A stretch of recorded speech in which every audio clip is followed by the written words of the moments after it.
Good day to you, folks of YouTube, and welcome to the series premiere of A Budget Gamer's Guide, the YouTube review series designed specifically around gaming on a budget, with all games being rated from budget breaking to extraordinary economist.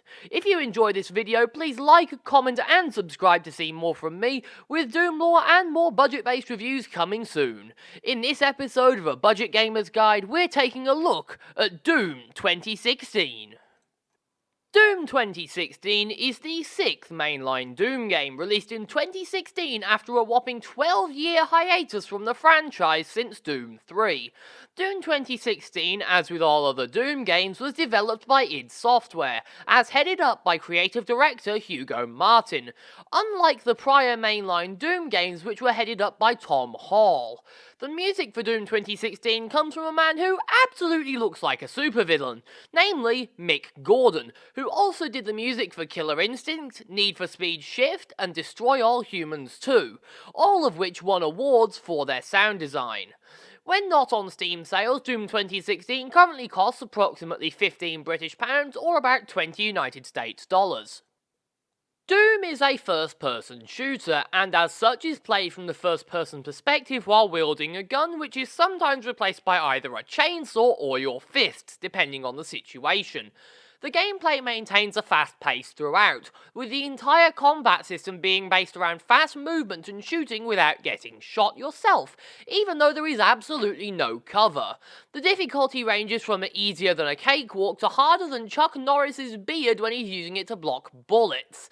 The available difficulties come in a few settings, ranging from I'm too young to die to Ultra Nightmare, with Hey Not Too Rough, Hurt Me Plenty, Ultra Violence, and Standard Nightmare in between, in that order. The gunplay of Doom is very solid, with almost all weapons serving a purpose until the very end of the game. The unfortunate exception to this is the pistol, which becomes almost entirely obsolete as soon as you pick up the combat shotgun, which happens at the very start of the very first actual gameplay segment of the game. The combat shotgun can also prove less useful than its super counterpart in the later levels, but compensates by also being a fucking grenade launcher that absolutely does not take any prisoners.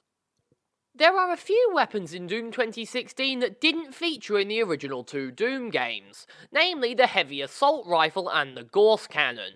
The Heavy Assault Rifle is a 50 caliber assault weapon capable of killing weaker enemies in only a small handful of shots, which makes up for its lack of outright damage, but this is also compounded by the Micro Missiles mod, which gives it a much higher damage explosive secondary attack. The Gauss Cannon, on the other hand, is Doom's railgun. It fires a high-velocity projectile that kills all small demons in one hit, and wounds big demons significantly, even on the highest of difficulties, which is only multiplied when you apply the Siege Gauss modification. But what good would weapons be without something to shoot them at? Doom features a variety of demonic enemies, ranging from the near-harmless possessed, which are slow-moving zombie-like creatures, made from former humans, to the mighty Cyber Demon, a hulking monstrosity of flesh and metal with a fucking cannon for an arm. It also features a hell of a lot in between. In total, Doom 2016 has 3 boss fights. The Cyber Demon, a 2-place fight taking place between the Mars facility and Hell itself with 1 phase in each, and then there's the Spider Mastermind and the Hell Guards. The Spider Mastermind is the final boss, a giant spider with a giant brain. However, she's nowhere near as smart as she looks because she never runs away, giving you plenty of time to stick a BFG 9000 in her mouth and turn her head into red pulp. The Hellguards serve as the middle boss, being little worm things in biomechanical armor, similar to a Titan from the Titanfall series, but for demons. All 3 boss fights are very well balanced, with well-telegraphed attacks that do a reasonable amount of damage, although you can be killed quite easily. The only complaint I have about the boss fights is that they're sometimes a little bit too easy, although they can pose a fair challenge to less experienced players. Doom's health system calls back to those of the FPS games of yesteryear, featuring health pickups, armor, and absolutely nothing that regenerates on its own. There are 2 ways to get health, the obvious one being the various health pickups littered around the map, the second being glory kills. Glory kills, although sounding much more sexual in nature, are in reality pre-animated takedown moves. Unlike in most games, Doom's pre-animated takedowns are faster than lightning and more brutal than a high school exam season. The same two methods are available for getting armor, but the second one requires a rune upgrade. Rune upgrades are acquired through doing challenges found in the levels to gain a permanent boost that you can equip up to 3 of. There are also weapon upgrades, which allow you to augment your weapon mods to make them more effective in combat, such as having a faster recharge or overheating slower. As for ammo, you get it for doing possibly the most brutal thing possible, going chainsaw on some unlucky demon's ass. Besides the campaign, Doom 2016 features 2 other ways to play: Snap Map and multiplayer. Unfortunately, the multiplayer is deader than a dodo on Mars, but the Snap Map is still very fun to use, and the amount of levels that have already been made is absolutely astounding. You can find anything from COD Zombies Doom Edition to entire new campaigns that have been built in it, and that's no exaggeration. When you do get a match though, the multiplayer is nowhere near as fun as the single player or the Snap Map. However, it is still quite fun in its own right. The multiplayer features a handful of game modes, although I've only really played the one where you capture and hold the objective, which I can't for the life of me remember the name of. Unfortunately, instead of featuring gun pickups like in the original Doom's Deathmatch mode, Doom 2016 uses Halo's 2 weapon system and COD's leveling up for its multiplayer. This would be fine if it was just for cosmetics, but you don't even start with all the weapons unlocked. Although you get to pick your weapons before the match even starts, there are some weapons that spawn in the map. These are called power weapons. Specifically, the chainsaw, BFG and Gauss Cannon are power weapons. These 3 weapons are a significant advantage and are one of 3 types of power-ups that spawn. The other 2 types are demon runes and normal power-ups. The normal power-ups work exactly like they do in the campaign, with quad damage being the one I've seen the most of. Demon runes, on the other hand, allow you to play as a demon for a short time, giving you a massive health boost and a different set of abilities to use. Overall, the demon runes are by far the most fun power-ups. Of course, weapons mechanics and enemies are great and all, but they need an environment to be used and abused in. Doom offers 2 main environments, the UAC facility on Mars and Hell itself. Mars features a much more industrial style. You're mostly inside a large industrial and scientific complex, with some parts of the levels being on the Martian surface. However, you never leave the main area of the complex.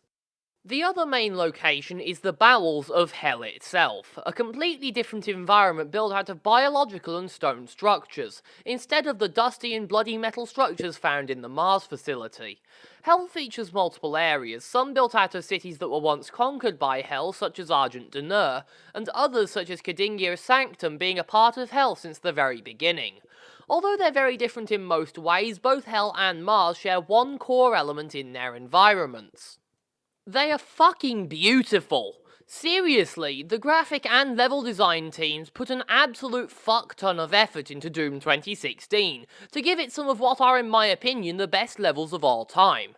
Graphically, Doom 2016 is an absolute masterpiece, and what makes it such a beautiful game is the one thing that both artists and snipers have in common: details. Seriously though, Doom 2016 is full of beautiful details. Some of my favourite examples of tiny details are like the blood splatters on the guns when you first pick them up, and the engraving on the back of the super shotgun, which has absolutely no need to be as beautiful as it is.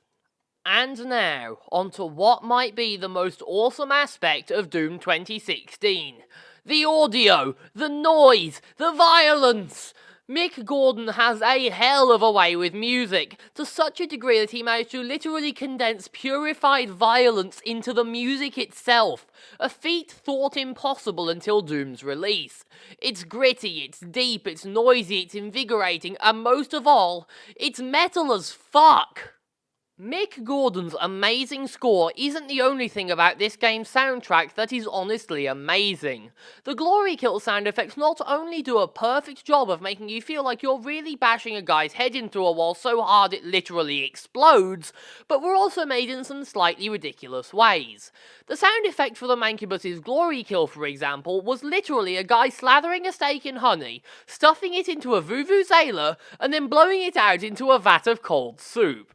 This isn't even the only way crazy sound effects were used. The title theme literally features a chainsaw as the lead instrument. Tell me what you can come up with that is more metal than that. Although it's all well and good that Doom has some seriously good mechanics and a soundtrack that took more effort to make than the average Masters level thesis, what good is that if Doom's campaign, its bread and butter, can only hold your interest for a few hours? Overall, the main campaign lasts anywhere from 9 to 12 hours for the average player, depending on how much you rush and what difficulty you're on. As for replayability, although the campaign is completely linear and does not feature any major choices, the gameplay is the focus and the story takes a back seat, meaning going back for a second round on a higher difficulty is not at all a bad idea. I personally have just a smidge under 100 hours planted into Doom, with at least half of that being on the campaign, spread between my Ultra Violence playthrough, my Nightmare playthrough, and quite a few runs on Ultra Nightmare. Although the multiplayer didn't last me that long, the Snap Map got me quite a few hours of enjoyment, both when making and playing maps through it. I absolutely recommend putting a little bit of time into the Snap Map mode if you do buy this game, because it's got a lot of potential, possibly even more than the campaign itself. Thankfully, Doom doesn't need a particularly powerful gaming PC to run properly, only requiring an old i5 and pretty much any GPU from the last half a decade, or an upper-end one from before that. Seriously though, this game could run on a toaster if you gave it a big enough power supply. Being a good game to play is a great thing, but is it worth the price to a budget-oriented gamer? Well, I would personally rate this game as being a budget-friendly game. It really does have great gameplay, good graphics, and it runs like a greyhound. But that £15 or $20 price keeps it from being an extraordinary economist in my opinion. However, it is absolutely worth a purchase if you have £100 or more per year as your gaming budget. Please feel free to leave your opinion in the comments section down below. How much would you pay for this game? Thank you all for watching. Please remember to like, comment, subscribe, and BFG blast that bell icon to see more from me. I have been your host, Vert343, signing off. Peace out, gentlemen.